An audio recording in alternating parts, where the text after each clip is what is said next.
Finally हम change करके अपना ड्रेस करके now we are heading to Agra fort.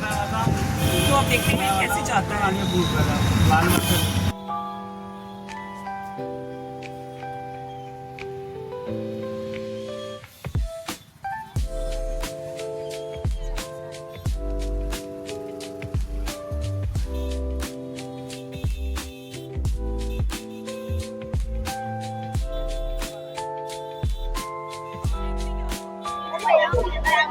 Hello guys, तो फाइनली हम पहुंच चुके हैं आगरा फोर्ट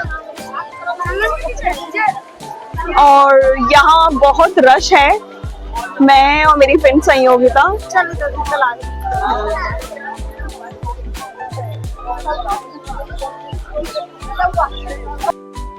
आगरा किला सिर्फ पत्थरों का ढांचा नहीं है, यह भारत के निर्माण की वो ईंटें हैं जो मजबूती, विविधता और स्थापत्य कला की मिसाल हैं।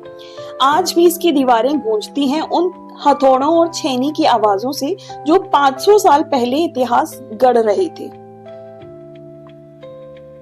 जब सम्राट अकबर ने मुगल साम्राज्य को उत्तर भारत से संपूर्ण उपमहाद्वीप तक फैलाने का सपना देखा, तो उसे ऐसे किले की आवश्यकता थी जो न केवल सैन्यगढ़ हो बल्कि साम्राज्य की राजनीतिक, सांस्कृतिक और स्थापत्य राजधानी भी बन सके।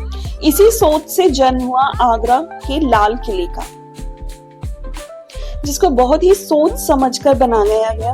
आगरा मुगल साम्राज्य का केंद्रीय भौगोलिक बिंदु बनता जा रहा था। यमुना नदी के एक पूर्वी किनारे पर बहती थी, जिससे प्राकृतिक सुरक्षा मिलती थी।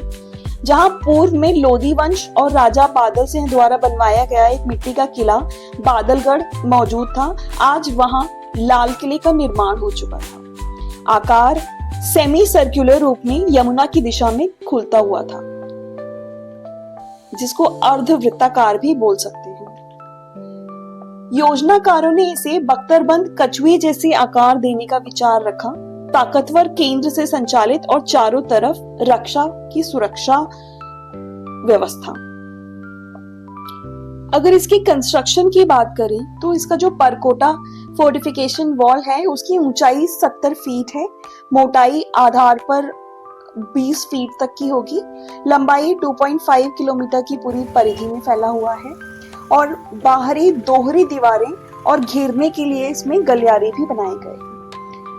दिल्ली गेट सबसे मजबूत और भव्य द्वार था।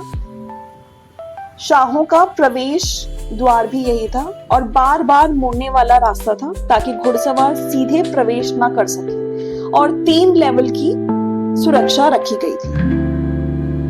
हर द्वार पर रक्षा की जटिल योजना थी ताकि शत्रु यदि घुसे भी तो उसे हर मोड़ पर मौत उसका इंतजार करे। इसमें आंतरिक भवन और संरचनाओं की बात करते हैं तो सबसे पहले पड़ता है जहांगीरी महल, जो राजपूत रानी मरियम उज जमानी के लिए बनाया गया था।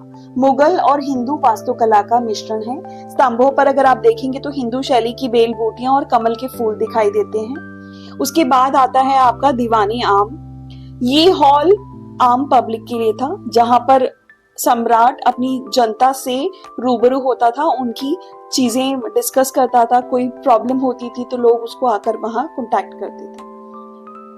दीवाने खास, हॉल ऑफ प्राइवेट ऑडियंस, ये विदेशी मेहमानों के लिए था या फिर यहाँ पर उनकी अपनी मंत्रणा या मीटिंग्स हुआ करती थी।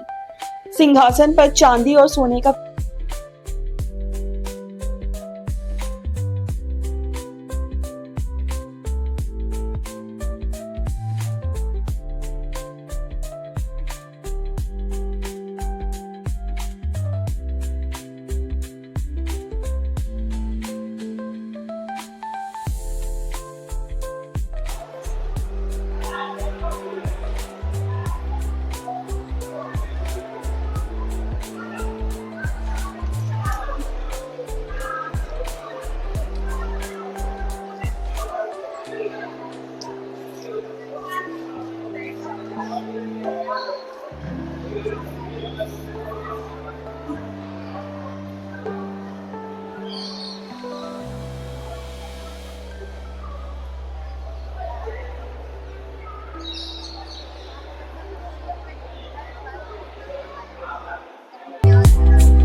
हेलो गाइस, तो हम फाइनली पहुंच चुके हैं दीवाने आम में, और ये मेरे बैक में आपको दीवाने आम दिख रहा है।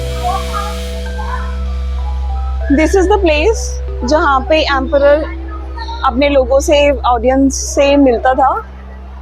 और एहसास तो बहुत ही खूबसूरत है। घूमने निकल पड़े हैं और बस चल रहा है पूरा रास्ता, बहुत ही खूबसूरत है।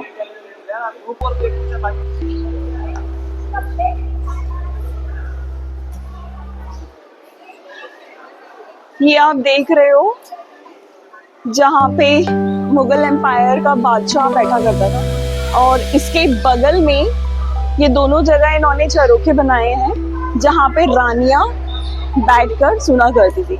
यहाँ पे जो भी तख्त पर बैठता था वो सबकी शिकायतें और सारा कुछ सुनता था। So this is the place where Shahjahan और बाकी जितने भी एम्परर थे वो आकर के अपनी सल्तनत चलाते थे, लोगों की दुख भरी चीजें सुना करते थे। बहुत ही खूबसूरत है। इट इज हाई सीलिंग्स,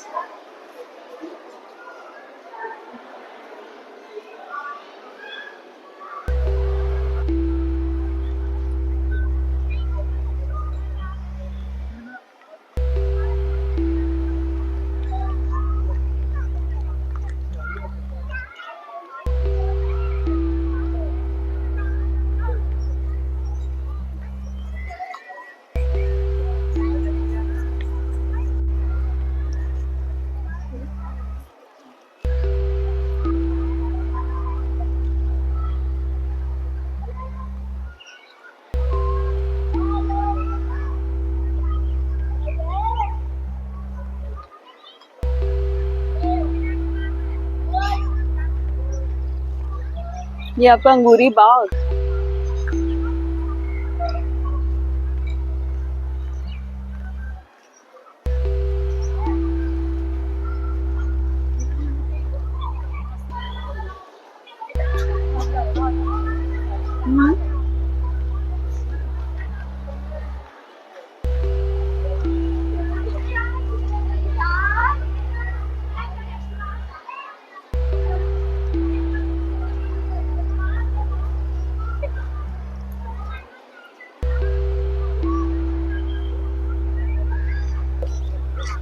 ये है सदियों पुराना फाउंटेन।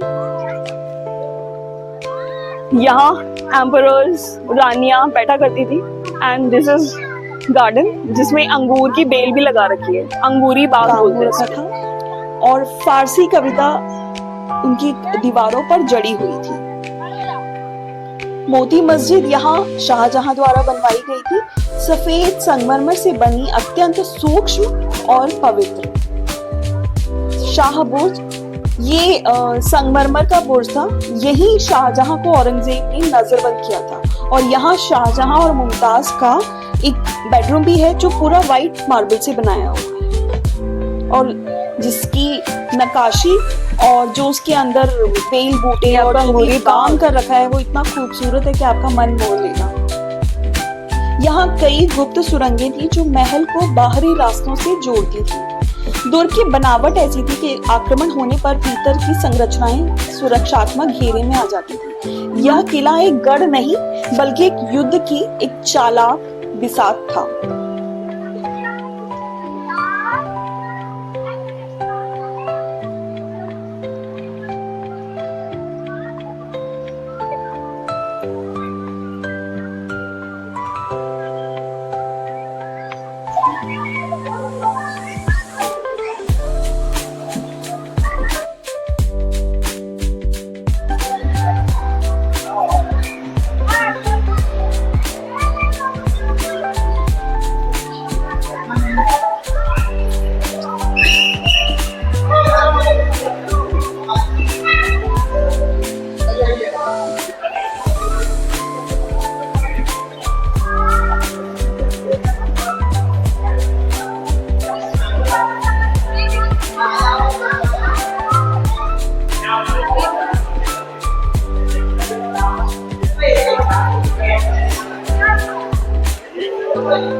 हेलो गाइस, तो अब मैं हूँ यहाँ दीवाने आम में, सॉरी दिस इज दीवाने खास।